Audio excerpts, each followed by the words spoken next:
Halo sobat semuanya, berjumpa lagi dengan channel Ilmuwan Top. Perang telah menjadi bagian yang tak terpisahkan dari sejarah manusia, membentuk dan mengubah jalannya peradaban dengan cara yang dramatis selama ribuan tahun. Setiap pertempuran menyimpan kisah heroik dan strategi brilian yang seringkali menentukan nasib bangsa. Bayangkan, pengepungan yang mengguncang fondasi kota-kota besar atau pertempuran kecil yang menantang segala rintangan di mana kekuatan dan keberanian mampu mengubah dunia dalam sekejap. Mulai dari pertempuran Stalingrad yang jadi titik balik Perang Dunia II sampai jatuhnya Konstantinopel yang menandai berakhirnya Kekaisaran Bizantium. Pertempuran-pertempuran ini tidak hanya mempengaruhi hasil akhir dari perang, tetapi juga membentuk masa depan bangsa-bangsa yang terlibat. Dalam video ini, kita akan menjelajahi 15 pertempuran paling epik dalam sejarah yang tidak hanya mengubah jalannya konflik, tetapi juga meninggalkan jejak abadi dalam catatan sejarah. Tapi sebelum masuk ke inti video, kita ingetin kalian jangan lupa like dan subscribe agar kalian gak ketinggalan info-info menarik lainnya dari Ilmuwan Top. Pertempuran Stalingrad. Pertempuran Stalingrad yang berlangsung dari 23 Agustus 1942 hingga 2 Februari 1943 merupakan salah satu pertempuran paling penting dalam Perang Dunia Kedua. Pertempuran ini terjadi di Stalingrad, kota industri strategis di tepi sungai Volga, yang kini dikenal sebagai Volgograd. Penguasaan atas kota ini oleh Jerman diharapkan dapat memutus jalur transportasi dan komunikasi Uni Soviet serta memberikan keuntungan strategis dan psikologis bagi pasukan Nazi. Pada Juni 1942, Jerman melancarkan kampanye musim panas yang disebut Operasi Blau dengan tujuan merebut wilayah selatan Uni Soviet, termasuk Stalingrad. Meskipun awalnya bukan target utama, Adolf Hitler kemudian memerintahkan untuk menguasai kota tersebut sepenuhnya, dipimpin oleh Jenderal Friedrich Paulus dan didukung oleh tentara Panzer keempat. Pasukan Jerman memulai serangan besar-besaran dengan dukungan pengeboman intensif oleh Luftwaffe yang menghancurkan sebagian besar kota menjadi puing-puing. Meski mengalami kehancuran besar, pasukan Soviet di bawah Jenderal Vasily Chuikov berhasil mengorganisir pertahanan kuat di dalam kota. Mereka memanfaatkan medan kota yang hancur untuk pertempuran jarak dekat, menghambat kemajuan Jerman. Stalin memerintahkan pasukan Soviet untuk bertahan mati-matian, mengingat pentingnya kota tersebut. Titik balik terjadi pada 19 November 1942, ketika Soviet melancarkan serangan balik Operasi Uranus, mengepung tentara ke-6 Jerman dengan penyerang pasukan Rumania dan Italia yang lebih lemah di sayap pertahanan Jerman. Meskipun Hitler memerintahkan Paulus untuk tidak menyerah, situasi di dalam kota memburuk dengan kelaparan, penyakit, dan tekanan Soviet. Pada 31 Januari 1943, Paulus menyerah kepada Soviet, dan 2 hari kemudian sisa-sisa pasukan Jerman menyerah, mengembalikan kota ke tangan Soviet. Pertempuran Stalingrad menandai titik balik di front timur, menghancurkan mitos ketangguhan Nazi dan menandai awal serangan balik Soviet ke barat, menunjukkan bahwa ancaman Jerman bisa dikalahkan.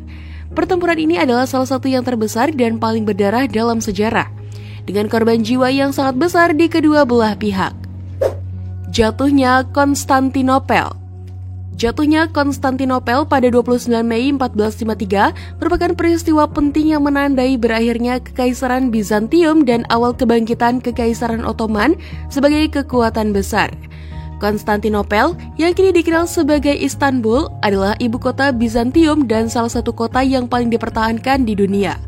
Letaknya yang strategis di Selat Bosporus menjadikannya penghubung vital antara Eropa dan Asia, serta pusat perdagangan dan budaya yang penting.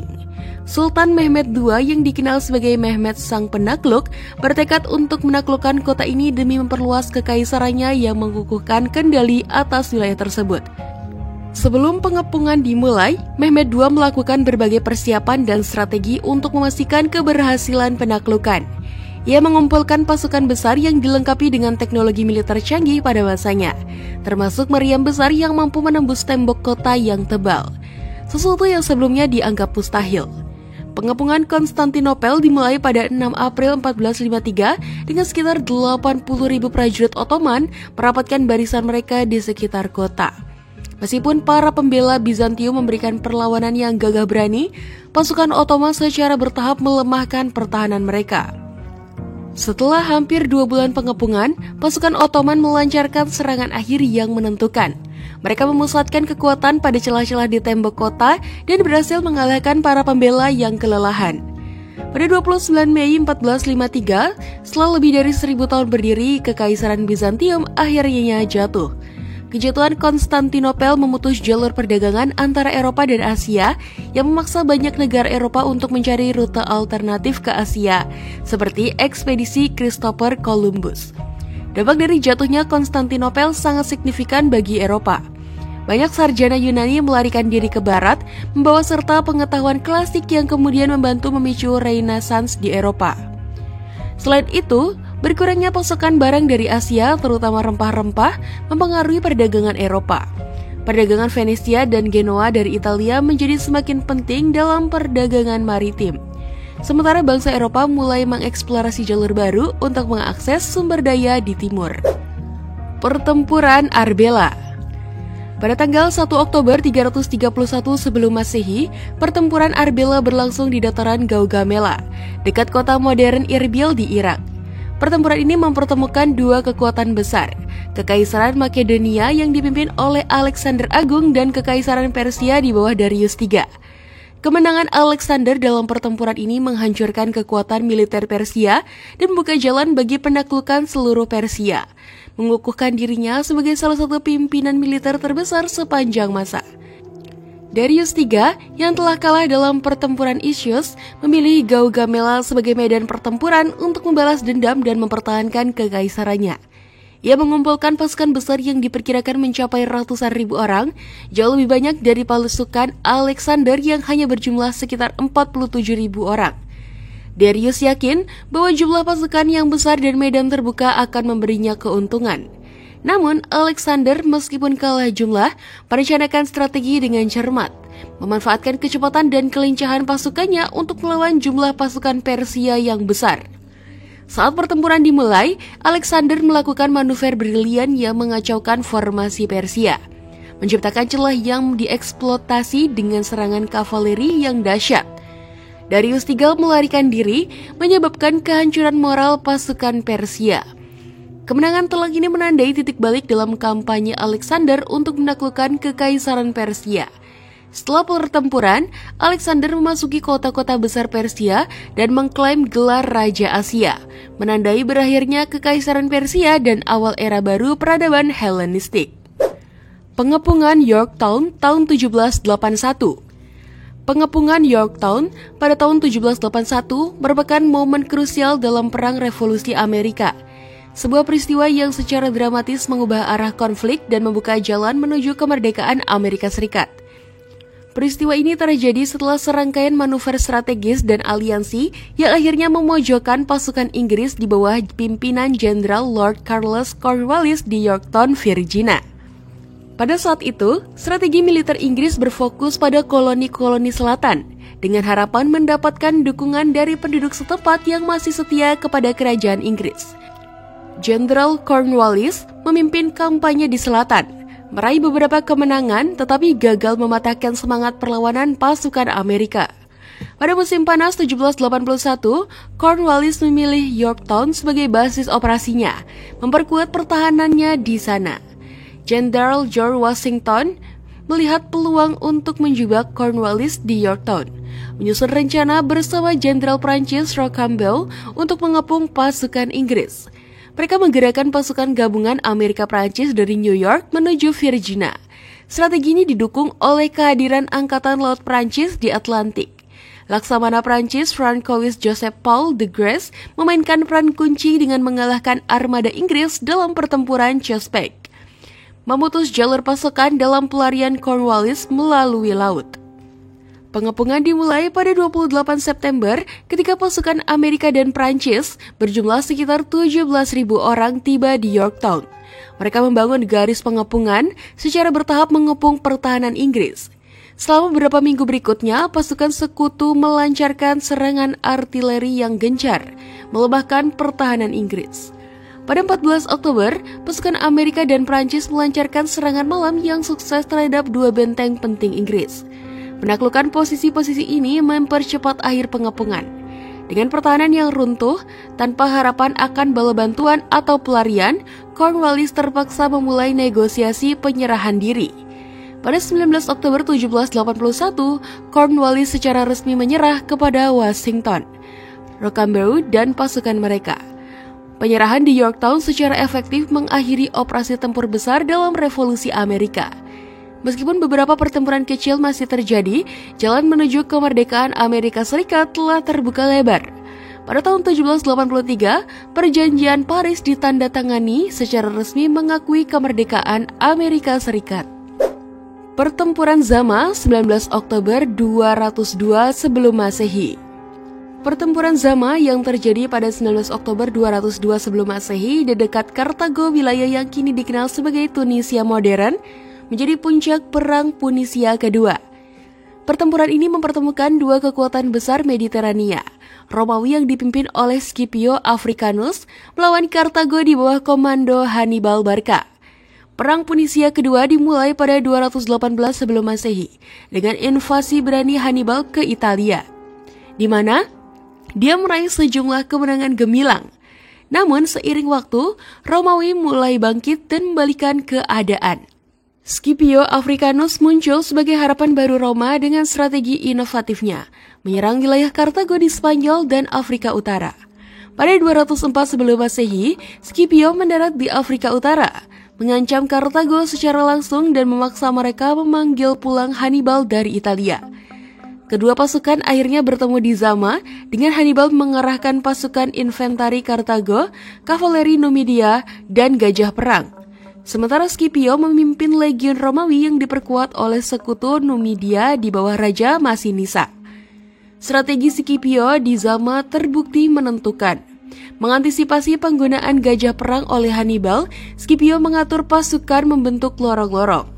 Saat gajah-gajah menyerang, pasukan Romawi membuat mereka panik dan berbalik arah, menyebabkan kekacauan di barisan Kartago.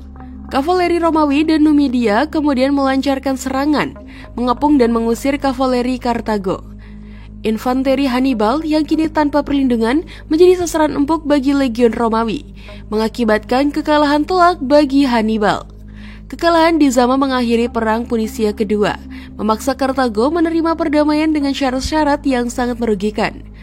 Kemenangan ini mengukuhkan posisi Scipio Africanus sebagai salah satu jenderal terbesar Roma dan memiliki dampak jangka panjang yang luar biasa. Pertempuran Zama bukan hanya mengakhiri sebuah perang, tetapi juga mengawali era baru di mana Roma menjadi kekuatan tak terbantahkan di dunia kuno. Pertempuran Marathon tahun 490 sebelum Masehi. Pertempuran Marathon menjadi titik balik penting dalam sejarah Yunani kuno. Konflik ini berakar dari ambisi ekspansi kekaisaran Persia di bawah Raja Darius I. Pada tahun 499 sebelum Masehi, beberapa negara kota Yunani di Ionia dibantu oleh Athena dan Eritrea memberontak melawan kekuasaan Persia. Pemberontakan ini yang dikenal sebagai pemberontakan Ionia akhirnya berhasil dipadamkan oleh Persia, tetapi memicu kemarahan Darius. Ia bersumpah untuk menghukum Athena dan sekutunya atas dukungan mereka terhadap pemberontakan tersebut. Pada tahun 490 sebelum Masehi, Darius melancarkan kampanye untuk menaklukkan Yunani. Pasukan Persia yang dipimpin oleh Jenderal Datis dan Artapernes mendarat di Teluk Marathon dekat Athena.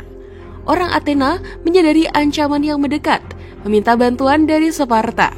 Namun karena terlambat oleh festival keagamaan, bala bantuan dari Sparta terlambat tiba. Athena terpaksa menghadapi Persia sendirian. Jenderal Miltiades memimpin pasukan Athena yang terdiri dari sekitar 10.000 hoplite untuk menghadapi pasukan Persia yang jauh lebih besar di Marathon. Meskipun kalah jumlah, orang Athena memiliki keuntungan medan dan semangat juang yang tinggi untuk mempertahankan tanah air mereka. Miltiades merancang strategi brilian untuk mengatasi keunggulan jumlah pasukan Persia. Ia memperkuat sayap-sayap formasinya, sementara membiarkan pusatnya relatif lemah. Saat pertempuran dimulai, sayap-sayap Yunani yang kuat dan cepat mengalahkan sayap-sayap Persia yang lebih lemah. Kemudian, mereka menyerang pusat pasukan Persia dari kedua sisi. Manuver ini menimbulkan kekacauan di barisan Persia dan menghasilkan kemenangan gemilang bagi Yunani. Pertempuran Marathon juga melahirkan kisah legendaris tentang Phidippides, seorang utusan Athena. Konon, ia berlari dari maraton ke Athena, sejauh sekitar 42 km untuk menyampaikan berita kemenangan Yunani. Kisah heroik ini menjadi inspirasi bagi lomba lari maraton modern. Kemenangan di maraton memiliki dampak yang mendalam. Kemenangan ini tidak hanya menyelamatkan Athena dari penaklukan Persia, tetapi juga menjadi simbol perlawanan Yunani terhadap kekuatan asing yang jauh lebih besar. Pertempuran maraton membangkitkan semangat dan kepercayaan diri orang Yunani, membuka jalan bagi perkembangan peradaban Yunani klasik yang gemilang. Pertempuran Hastings tahun 1066. Pertempuran Hastings terjadi pada 14 Oktober 1066. Menjadi titik balik dalam sejarah Inggris dan menandai awal era pemerintahan Norman. Pertempuran ini mempertemukan pasukan William, Adipati Normandia yang mengklaim tahta Inggris, melawan tentara Raja Harold II yang baru dinobatkan. William mengumpulkan pasukan besar terdiri dari kavaleri, infanteri, dan pemanah. Sementara Harold baru saja memenangkan pertempuran Stamford Bridge melawan invasi Norwegia di utara sebelum bergegas ke selatan untuk menghadapi ancaman Norman. Kedua pasukan bertemu di dekat Hastings, dengan pasukan Harold mengambil posisi bertahan di Senlac Hill. Pasukan Harold terdiri dari prajurit profesional dan milisi bersenjatakan kapak, pedang, dan perisai. Sementara pasukan William merupakan gabungan tentara Norman, Breton, dan Flemish dengan kekuatan utama pada kavaleri dan pemanah. Pertempuran dimulai dengan serangan panah dari pasukan Norman yang tidak terlalu efektif, diikuti oleh serangan kavaleri yang juga berhasil ditahan oleh pasukan Inggris. Situasi berubah ketika rumor menyebar bahwa William telah tewas. William membuka helmnya untuk menunjukkan bahwa ia masih hidup dan memimpin pertempuran. Ia kemudian menggunakan taktik mundur palsu yang berhasil memancing sebagian pasukan Inggris meninggalkan posisi bertahan mereka. Kesalahan ini dimanfaatkan pasukan Norman untuk menyerang balik dan menghancurkan formasi Inggris yang sudah kacau. Kemenangan Norman di Hastings sangat menentukan. William segera menguasai Inggris dan dinobatkan sebagai raja pada hari Natal tahun itu. Pemerintahan Norman membawa perubahan besar bagi Inggris, termasuk pengenalan sistem feodalisme, pembangunan kastil-kastil untuk mengukuhkan kekuasaan, dan pencampuran bahasa Norman Prancis dengan bahasa Inggris yang membentuk bahasa Inggris modern. Pertempuran Gaixia tahun 203 sebelum Masehi. Pertempuran Gaixia merupakan klimaks dari konflik antara Liu Bang dan Xiang Yu, dua tokoh besar dalam sejarah Tiongkok, yang menandai akhir dari periode Chu Han. Setelah runtuhnya dinasti Qin, Tiongkok mengalami perang saudara selama 4 tahun. Xiang Yu awalnya tampak memegang kendali dengan mendeklarasikan dirinya sebagai Raja Hegemoni Chu Barat dan memberikan Liu Bang gelar yang lebih rendah sebagai Raja Han. Namun, Liu Bang dengan kecerdasan strategis dan kemampuan membangun aliansi perlahan menggeser keseimbangan kekuasaan. Liu Bang dan penasihatnya melancarkan perang psikologis yang brilian untuk melemahkan Xiang Yu. Salah satu taktik terkenal mereka adalah nyanyian Chu dari 4 sisi, di mana pasukan Han mengepung camp Xiang Yu dan menyanyikan lagu-lagu rakyat Chu. Mendengar melodi-melodi familiar dari tanah air mereka, para prajurit Chu menjadi putus asa, meyakini bahwa tanah kelahiran mereka telah jatuh dan mereka telah ditinggalkan. Taktik ini bersama dengan tekanan militer yang terus-menerus menghancurkan moral pasukan Xiang Yu. Saat menyadari kekalahannya sudah dekat, Xiang Yu mencoba melarikan diri dengan sisa pasukannya yang setia. Tetapi mereka dikejar dan dikalahkan oleh pasukan Han. Xiang Yu dikepung di Sungai Wu, akhirnya menerima kekalahannya dan mengucapkan kata-kata terakhirnya yang terkenal sebelum mengakhiri hidupnya. Dengan kematian Xiang Yu, Liu Bang menjadi penguasa Tiongkok yang tak terbantahkan dan mendirikan dinasti Han. Dia memerintah selama lebih dari 4 abad, membawa stabilitas dan kemakmuran. Dinasti Han menjadi salah satu dinasti paling berpengaruh dalam sejarah Tiongkok, meninggalkan warisan budaya dan politik yang kaya. Pertempuran Gaixia bukan hanya sekedar pertempuran akhir dalam perang saudara, tetapi juga menandai peralihan kekuasaan yang menentukan, membuka jalan bagi era baru dalam sejarah Tiongkok dan melambangkan kemenangan strategi dan ketahanan Liu Bang. Pengepungan Orleans tahun 1429. Pengepungan Orleans yang berlangsung dari Oktober 1428 hingga Mei 1429 adalah peristiwa penting dalam Perang 100 Tahun antara Inggris dan Prancis. Inggris dipimpin oleh Earl of Salisbury, Thomas Montagu, berusaha mempercepat dan menguatkan cengkeraman mereka di Perancis Utara dengan menargetkan kota Orleans yang strategis di Sungai Loire. Menguasai Orleans akan memberikan Inggris akses terbuka ke Perancis Selatan, memungkinkan mereka melanjutkan penaklukan. Pengepungan dimulai dengan Inggris membangun benteng-benteng di sekitar Orleans untuk memutus jalur pasukan dan memaksa kota menyerah karena kelaparan. Awalnya, pengepungan berjalan sesuai rencana Inggris, dengan beberapa benteng luar berhasil direbut dan moral Prancis menurun. Namun pertahanan gigih di bawah Jean de Noailles dan kematian Earl of Salisbury menyebabkan perubahan kepemimpinan Inggris yang kurang efektif. Pada April 1429, kedatangan Jeanne d'Arc merubah situasi secara dramatis. Jeanne, seorang gadis petani muda yang mengaku mendapat wahyu ilahi, memberikan semangat baru bagi pasukan Prancis. Kehadirannya tidak hanya meningkatkan moral, tetapi juga mempengaruhi perencanaan militer. Di bawah bimbingannya, Prancis melancarkan serangan balik terhadap benteng Inggris, termasuk merebut kembali benteng di Le Tour. Pada 8 Mei 1429, Inggris terpaksa menghentikan pengepungan dan mundur dari Orleans, menandai kemenangan penting bagi Perancis. Kemenangan ini bukan hanya kemenangan militer, tetapi juga kemenangan moral yang besar, menjadikan Jeanne d'Arc simbol perlawanan dan harapan bagi bangsa Perancis. Keberhasilan de Orleans membuka jalan bagi serangkaian kemenangan Perancis lainnya yang akhirnya mengusir Inggris dari sebagian besar wilayah Perancis. Pertempuran Tours tahun 732. Pertempuran Tours, juga dikenal sebagai Pertempuran Poitiers, terjadi pada 10 Oktober 732 Masehi dan merupakan titik balik penting dalam sejarah Eropa. Pasukan Franka dipimpin oleh Charles Martel berhasil menghentikan ekspansi kekhalifahan Umayyah ke Eropa Barat. Pada awal abad ke-8, kekhalifahan Umayyah berada di puncak kejayaannya, telah menaklukkan sebagian besar Afrika Utara dan semenanjung Iberia. Jenderal Abdulrahman Al-Ghafiqi memimpin pasukan Umayyah untuk melanjutkan ekspansi ke wilayah Franka, yang sekarang adalah Prancis modern, dengan tujuan menaklukkan lebih banyak wilayah dan menyebarkan agama Islam. Charles Martel, dikenal sebagai Sang Palu, adalah penguasa de facto wilayah Franka. Menyadari ancaman dari pasukan Umayyah, ia mengumpulkan pasukannya yang sebagian besar terdiri dari infanteri berat yang terlatih dan bersenjata lengkap. Martel memilih lokasi pertempuran di dekat kota Tours yang memiliki medan berbukit dan hutan lebat, memberikan keuntungan defensif bagi pasukannya. Pertempuran dimulai dengan serangan pendahuluan oleh pasukan Umayyah yang berusaha menerobos formasi pertahanan Franka.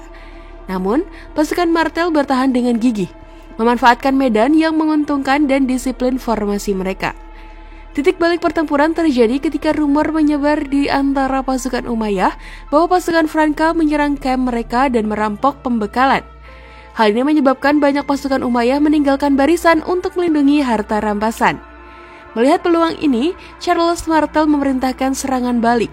Pasukan Franka yang disiplin dan terorganisir menyerang pasukan Umayyah yang kacau, memukul mundur mereka, dan menyebabkan kekalahan telak. Kemenangan di Tours memiliki dampak besar, tidak hanya menghentikan invasi Umayyah, tetapi juga memperkuat posisi Charles Martel sebagai pimpinan yang kuat. Kemenangan ini membuka jalan bagi dinasti Carolingian yang akan memerintah wilayah Franka selama beberapa abad.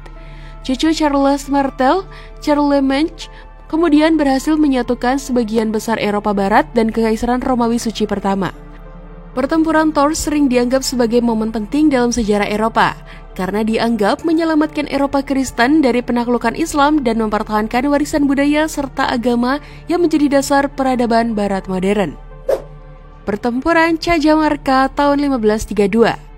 Pertempuran Cajamarca pada 16 November 1532 menandai awal runtuhnya Kekaisaran Inca di tangan penakluk Spanyol.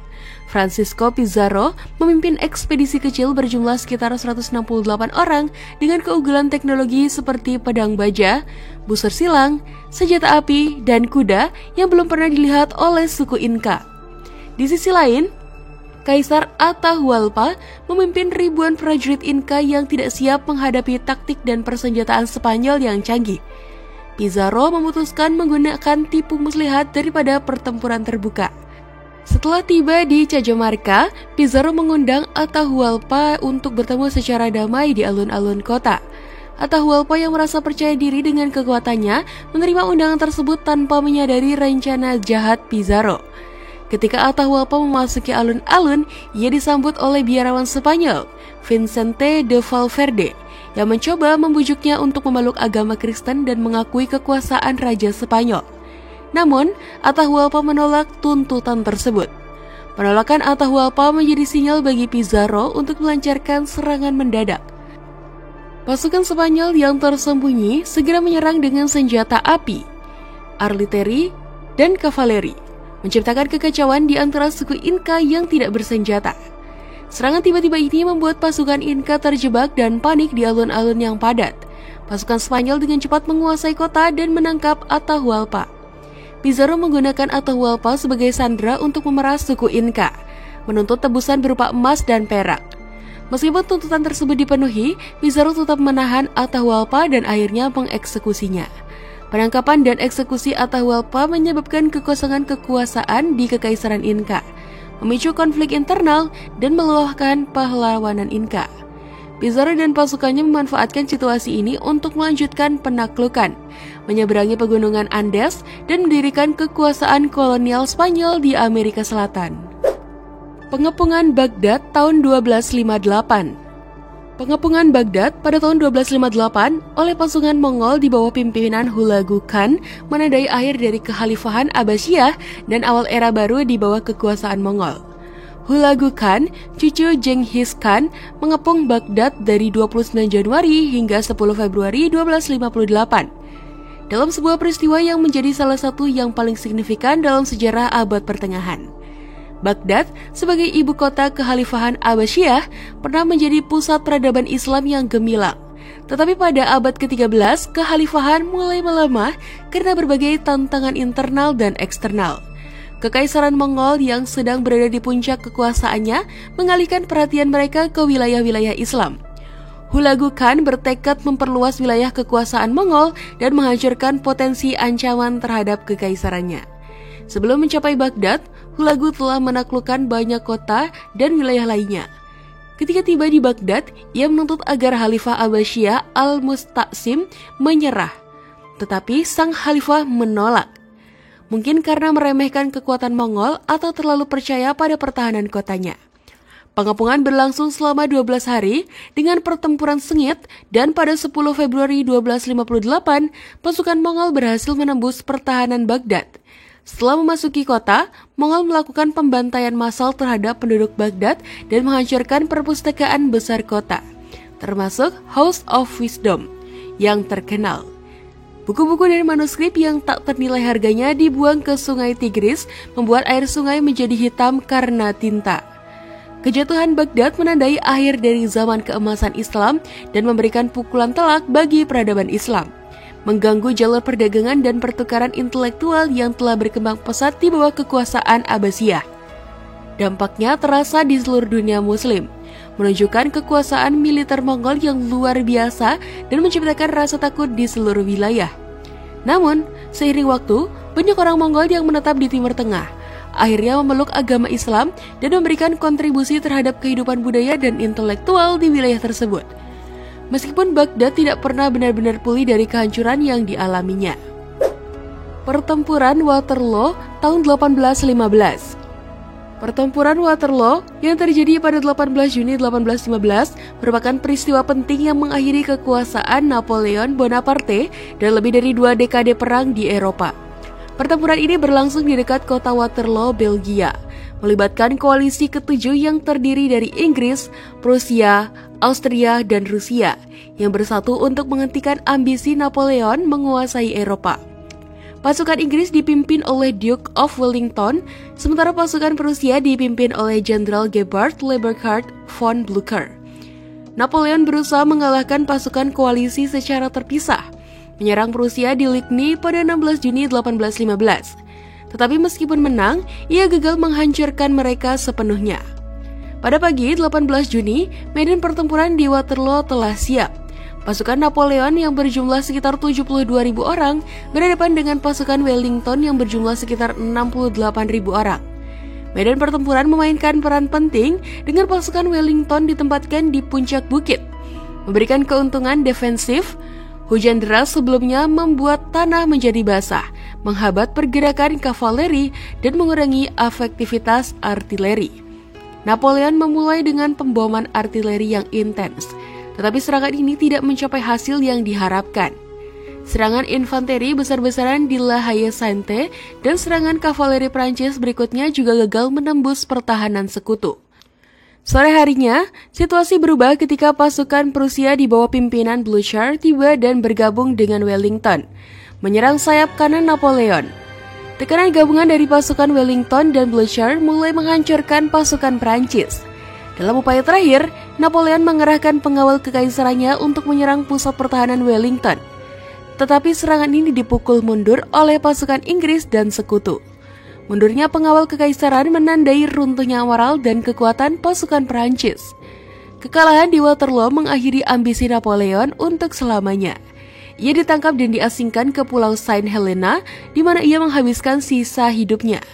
Pertempuran ini juga menandai berakhirnya era peperangan Napoleon yang telah berlangsung selama lebih dari 2 dekade. Eropa memasuki periode perdamaian relatif yang dikenal sebagai Konser Eropa, di mana kekuatan-kekuatan besar berusaha menjaga stabilitas dan mencegah konflik besar di benua tersebut. Pertempuran Marne Pertama tahun 1914. Pertempuran Marne Pertama yang terjadi pada awal September 1914 menjadi momen krusial dalam Perang Dunia Pertama yang baru saja dimulai. Pertempuran ini terjadi ketika pasukan Jerman yang dipandu oleh rencana Schlieffen hampir mencapai tujuan mereka untuk menaklukkan Prancis dengan cepat. Rencana Schlieffen, strategi militer Jerman yang ambisius, dirancang untuk mengalahkan Prancis melalui serangan kilat yang melewati Belgia dan menyapu Prancis Utara. Pada awal September, rencana ini tampaknya akan berhasil. Pasukan Jerman telah bergerak jauh ke dalam wilayah Prancis dan ibu kota Paris berada dalam ancaman serius. Namun, kemajuan Jerman yang cepat justru menciptakan kelemahan. Sayap kanan mereka menjadi terlalu terbuka karena terlalu fokus pada kecepatan serangan, menciptakan celah antara kelompok-kelompok tentara mereka. Selain itu, pasukan Jerman mulai kelelahan dalam menghadapi masalah logistik akibat pergerakan yang terlalu cepat. Melihat peluang ini, Prancis memutuskan untuk melancarkan serangan balik. Pada 6 September, pasukan sekutu yang terdiri dari Prancis dan Inggris menyerang pasukan Jerman di sepanjang Sungai Marne. Angkatan Darat ke-6 Prancis menyerang Angkatan Darat pertama Jerman dari arah barat laut.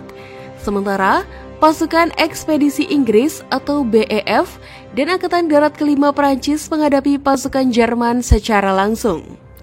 Serangan balik ini dilakukan dengan cepat dan mengejutkan. Bahkan sekitar 6.000 tentara Prancis diangkut ke garis depan menggunakan taksi-taksi Paris untuk memperkuat pasukan pada saat kritis. Jerman menyadari ancaman ini, berusaha untuk berkumpul kembali dan melawan serangan sekutu. Namun, tekanan dari berbagai arah terlalu berat untuk ditahan. Pada 9 September, Komando Tinggi Jerman memutuskan untuk mundur ke posisi yang lebih mudah dipertahankan, mengakhiri upaya mereka untuk merebut Paris. Meskipun kemenangan strategis bagi sekutu, pertempuran Marne Pertama membawa konsekuensi jangka panjang yang signifikan. Kedua belah pihak mulai menggali parit untuk melindungi diri dari serangan musuh, memulai perang parit yang berlangsung selama bertahun-tahun di front barat. Kegagalan rencana Schlieffen juga memaksa Jerman menghadapi perang di 2 front sekaligus, melawan pasukan Rusia di timur dan bertahan melawan sekutu di barat. Perang Dunia Pertama pun berubah menjadi konflik panjang dan melelahkan, dengan jutaan korban jiwa di kedua belah pihak. Pertempuran Gettysburg tahun 1863. Pertempuran Gettysburg yang berlangsung dari 1 hingga 3 Juli 1863 merupakan titik balik penting dalam Perang Saudara Amerika. Pertempuran ini mempertemukan pasukan Union dan Konfederasi dalam konfrontasi yang menentukan jalannya perang. Setelah kemenangan di Chancellorsville, Jenderal Robert E. Lee memimpin tentara Konfederasi Virginia Utara dalam invasi kedua ke wilayah utara dengan tujuan strategis untuk memindahkan perang dari Virginia, mengurangi tekanan pada negara-negara bagian selatan, dan mempengaruhi opini publik di utara untuk mendukung perdamaian. Tentara Union Potomac dipimpin oleh Mayor Jenderal George J. Meade bergerak untuk mencegat pasukan Lee.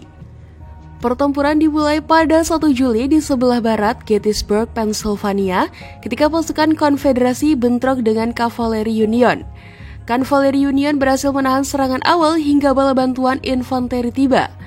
Meskipun pasukan Union terpaksa mundur melalui kota Gettysburg pada akhir hari pertama, mereka berhasil membentuk posisi pertahanan yang kuat di tanah tinggi di selatan kota.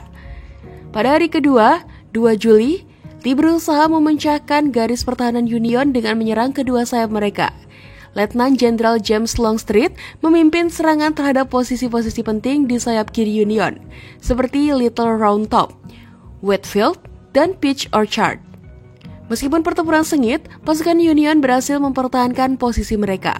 Serangan terhadap Culp's Hills dan Cemetery Hills di sayap kanan Union juga berhasil dipukul mundur setelah pertempuran yang melelahkan. Hari ketiga, 3 Juli ditandai dengan serangan frontal besar-besaran yang dikenal sebagai Picket Charge. Lee memerintahkan serangan ini dengan keyakinan bahwa pusat pertahanan Union di Cemetery Ridge rentan. Namun, serangan ini berakhir dengan kegagalan yang menghancurkan bagi Konfederasi. Kemenangan Union di Gettysburg menghentikan invasi Lee ke utara dan mengakhiri harapan Konfederasi untuk mendapatkan pengakuan internasional. Beberapa bulan kemudian, Presiden Abraham Lincoln menyampaikan pidato Gettysburg yang terkenal, menekankan pentingnya melestarikan negara berdasarkan prinsip-prinsip kebebasan dan kesetaraan, menjadikan pertempuran ini sebagai simbol pengorbanan dan makna bagi generasi mendatang.